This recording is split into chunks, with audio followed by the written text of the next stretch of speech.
Beggars can't be চুজার কথাটা বলেছিল পাকিস্তানের প্রধানমন্ত্রী পাকিস্তানের ভিখারি দশা দেখে। কিন্তু আজ বাংলাদেশেরও সেম অবস্থা হয়েছে। আমাদের মোহাম্মদ ইউনিস চাচা যেখানেই যাচ্ছে অপমান হয়ে ফিরে আসছে। রিসেন্টলি বাংলাদেশের সরকার অফিশিয়ালি স্বীকার করে যে মোহাম্মদ ইউনিস ভারতে গিয়ে প্রধানমন্ত্রী মোদির সাথে দেখা করতে চাইছিল, কিন্তু ভারত ইউনিসকে দেশে ঢুকতেই দেয়। তাই ইউনিস এর বদলা নিতে চীনে ছুটে যায়। ওখানে গিয়ে ভারতকে শিক্ষা দেওয়ার উদ্দেশ্যে সরাসরি চীনকে একটা বড় অফার দেয় যে চায়না চাইলে বাংলাদেশে যে তিস্তা নদীর প্রজেক্ট চলছে সেটা টেক ওভার করতে পারে এবং ভারতের বদলে এই পুরো প্রজেক্ট চীনকে হ্যান্ডওভার করা হবে। আর স্বাভাবিকভাবেই তিস্তা নদীর প্রজেক্ট চীনের হাতে যাওয়ার মানেই হলো ভারতের সিকিউরিটির জন্য একটা বড় থ্রেট। মোহাম্মদ ইউনিস ভেবেছিল যে এই অফার দিয়ে চায়না বাংলাদেশকে কোলে তুলে নেবে, $1 বিলিয়ন লোন দিয়ে দেবে, আর বাংলাদেশ এটাকেই কাজে লাগিয়ে ভারতের বিরুদ্ধে একটা বদলাও নিয়ে নেবে। কিন্তু হয় এর উল্টো। যেভাবে চীনের সরকার মালদ্বীপকে ঘোল খাইয়ে ছেড়েছিল সেম কাজ করেছে এখন বাংলাদেশের সাথে। মোহাম্মদ ইউনিসকে চায়না কোনো রকম সাহায্য করতে রাজি হয়। এখানে চীনের তরফ থেকে বাংলাদেশের এই যে তিস্তা প্রজেক্ট এখানে কোনো রকম ইন্টারেস্ট সই করেন। আর এটা যে হবে সেটা আমি বহুবার আগেও বলেছি, কেননা মোহাম্মদ ইউনিস তো একা নয়, শেখ হাসিনাও সেম স্ট্র্যাটেজিতে কাজ করার চেষ্টা করেছিল। শেখ হাসিনা 2024 সালে চীনে যায়, ওখানে গিয়েও এই তিস্তা নদীর প্রজেক্টকে অফার করে এবং এর বিনিময়ে $20 বিলিয়ন লোন চেয়েছিল। আর স্বাভাবিকভাবেই বাংলাদেশ এমনিতে আজ না হোক কাল ভারতের ইনফ্লুয়েন্সে যাবে এবং পুরো যে একটা কেওয়াস হবে এটা চায়না জানত। এই কারণেই চায়না শেখ হাসিনাকে একটা টাকারও লোন দেয়নি, যার ফলে ওই সময়কার খবর দেখেন শেখ হাসিনা রেগে গিয়ে মাঝপথেই চীন থেকে ফিরে আসে। আর ফিরে এসেই প্রথম কাজ কী করেছিল, আবারও ভারতকে নিজের দিকে টানার চেষ্টা করে আর তিস্তা নদীর এই যে পুরো প্রজেক্ট সেটা ভারতকে অফার করে।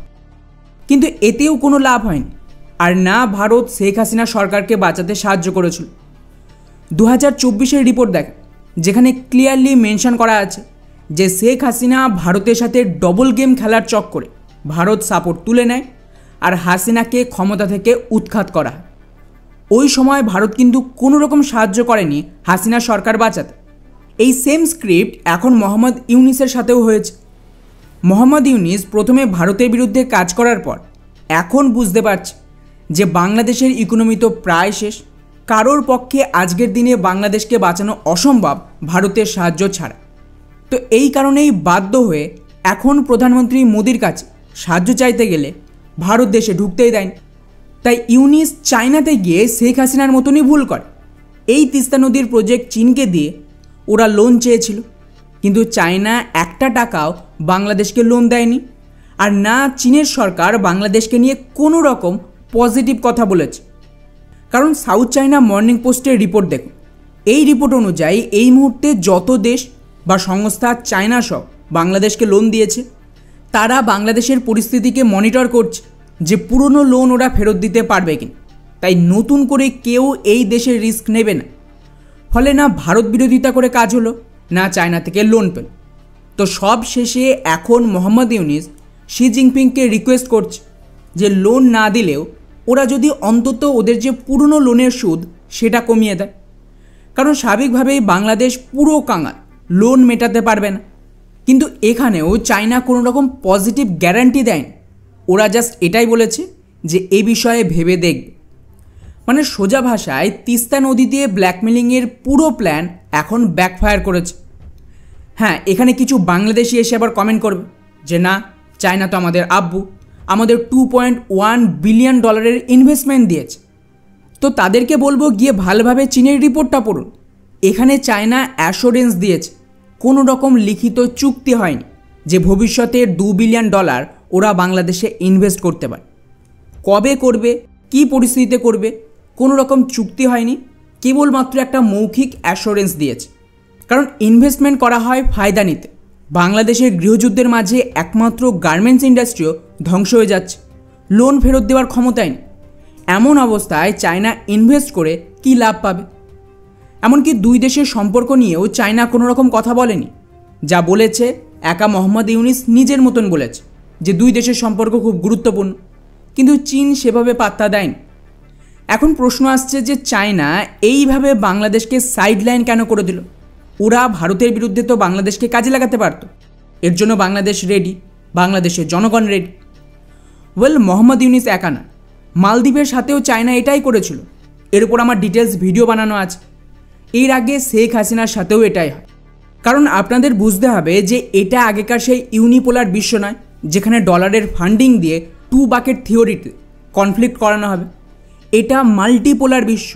এখানে নতুন কিং হলো ভারত, চায়না, রাশিয়া। এই 3 দেশ নিজেদের মধ্যে ডিসাইড করে পলিটিক্সের শেপ দিচ্ছে। চীনের যে করেই হোক ভারতের মার্কেট চায়।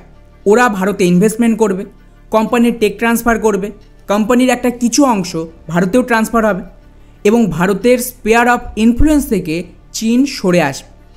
এই কারণেই যখন মালদ্বীপের প্রেসিডেন্ট চীনে গিয়েছিল, চীন মালদ্বীপকে কোনো রকম সাহায্য করেনি এবং মালদ্বীপ ভারতের সামনে সারেন্ডার করে দিয়েছে। সেম অবস্থা শ্রীলঙ্কায় হয়েছে। এর আগে শেখ হাসিনার সাথেও এটাই হয়, আর এখন মোহাম্মদ ইউনিসকেও এর একটা ওষুধ দেওয়া হলো।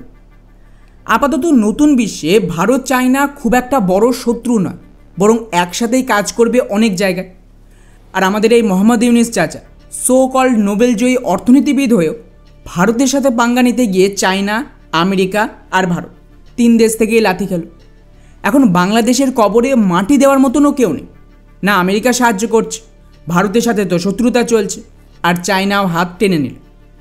খবর আসছে যে বিমস্টেকের মিটিংয়েও প্রধানমন্ত্রী মোদি ইউনিসের সাথে দেখা করবে না। বাংলাদেশের জায়গায় জায়গায় এখন শুধু দাঙ্গা, মারামারি আর প্রোটেস্ট চলছে ইকোনমি তলানিতে।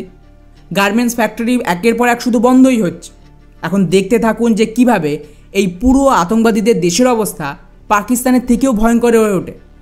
এখনও তো 1 বছরও হয়নি, তার আগে এই অবস্থা। আগামী দিনে যে কি হবে সেটা কেউ কল্পনাও করতে পারছে না। নাও উপভোগ করো স্বাধীনতা।